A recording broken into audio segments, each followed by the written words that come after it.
राजीव कृष्ण मेरे साथ मौजूद हैं, हम सर से बात करेंगे। सर, कांवड़ यात्रा को लेके क्या कहेंगे? कांवड़ यात्रा पश्चिमी उत्तर प्रदेश की एक बहुत बड़ा धार्मिक आयोजन होता है और सावन के प्रथम दिन यानी 11 तारीख आज से लेकर के 23 तारीख तक मेरठ जोन के सभी 9 जिलों में काफ़ी संख्या में कांवड़ यात्री हरिद्वार से जल लेकर आते हैं और अपने अपने विभिन्न शिवालयों में उनको अर्पित करते हैं। इसके लिए वृहद व्यवस्था की गई है, प्रशासनिक और पुलिस व्यवस्था। मेरे द्वारा और चीफ सेक्रेटरी साहब के द्वारा अभी 3 दिन पहले मेरठ जाकर के एक डिटेल्ड गोष्ठी की गई थी, जिसमें वहाँ के सभी अधिकारी, आसपास के प्रदेशों के, उत्तराखंड के, पंजाब, हरियाणा के, राजस्थान के, दिल्ली के अधिकारी मौजूद थे। उसकी व्यवस्था का पूरी समीक्षा भी की गई और जो भी आवश्यक दिशा निर्देश थे वो भी दिए गए और काफ़ी संख्या में अतिरिक्त पुलिस बल वहाँ भेजा गया है। कई टेक्नोलॉजिकल इक्विपमेंट्स भी भेजे गए हैं जो कि फोर्स मल्टीप्लाई की तरह काम करते हैं और सभी लोग इस कार्य में मुस्तैद हैं।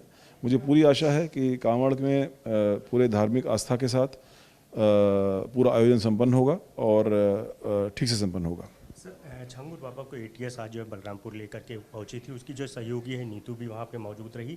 क्या अपडेट है सर, क्या कहेंगे? ये एक बहुत बड़ा कन्वर्जन रैकेट था जिसको एटीएस ने अपनी इन्वेस्टिगेशन के दौरान उसको अनर्थ किया है और इसमें अभी तक करोड़ों रुपए का, इनफैक्ट 100 करोड़ से ऊपर इसमें जो फाइनेंशियल ट्रांजैक्शंस हैं उसका पता लगा है। साक्ष्यों को ऑनरेबल कोर्ट के सामने प्रस्तुत किया गया है। उस आधार पर पुलिस को पुलिस कस्टडी रिमांड मिला है। उस रिमांड के दौरान सारे इन्वेस्टिगेशन के विभिन्न पहलुओं पर जांच की जा रही है और हम इसके तह तक पहुंचेंगे, इसके गहराई तक पहुंचेंगे, इसके लास्ट एंड तक पहुंचेंगे, ऐसा मुझे पूरा विश्वास है। सर, नेपाल से जो है फंड की बात सामने आ रही है, इसके अलावा सर पाकिस्तान, तुर्की और दुबई, ये भी कनेक्शन निकल के आ रहा है, क्या कहें? अभी सभी इन्वेस्टिगेशन हो रही है। इन्वेस्टिगेशन के दौरान मैं अभी इसके आगे नहीं बताना चाहूँगा, बट सभी पहलुओं पर इन्वेस्टिगेशन हो रही है। सर, एक पीर बाबा था, वो पीर बाबा से जो है ये करोड़ों की फंडिंग करा के अकूत संपत्ति का मालिक बन गया।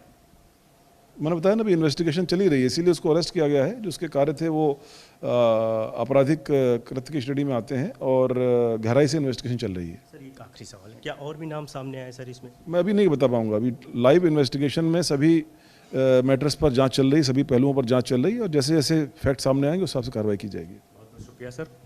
तो बिल्कुल डीजीपी राजीव कृष्ण सर मेरे साथ मौजूद थे और जिस तरह से छंगारू बाबा पूरा जो अपना नेटवर्क जो है वो संचालित कर रहा था, उसको लेकर के एटीएस को की 7 दिन की रिमांड पर छंगारू बाबा और उसकी जो सहयोगी है नीतू नसीरीन, उसको लिए हुए है। आज वो बलरामपुर भी लेकर के गई थी और वहाँ पे तमाम चीज़ों को जो देखा गया, उनके तमाम बयान दर्ज किए गए। लेकिन सबसे बड़ा सवाल ये है कि अभी जो 100 करोड़ से अधिक की जो फंडिंग की बात सामने आ रही थी, अब ये निकल के आ रहा है कि तकरीबन 500 करोड़ के करीब जो है ये जो है फंडिंग कराई गई है, जिसमें नेपाल जो नेटवर्क कनेक्शन है वो निकल के आया है। इसके अलावा पाकिस्तान, दुबई, तुर्की, ये भी कनेक्शन निकल के आया है। यानी कई खाते खोले गए और वहाँ पर इस तरह से अवैध तरीके से जो रकम है वो अवैध धर्मांतरण के लिए जो है फंडिंग कराई गई। बहरहाल पूरे मामले में एटीएस लगातार अपना काम कर रही है और क्योंकि खुद जो छांगुर बाबा है और उसकी जो सहयोगी नसरीन, उससे पूछताछ की जा रही है।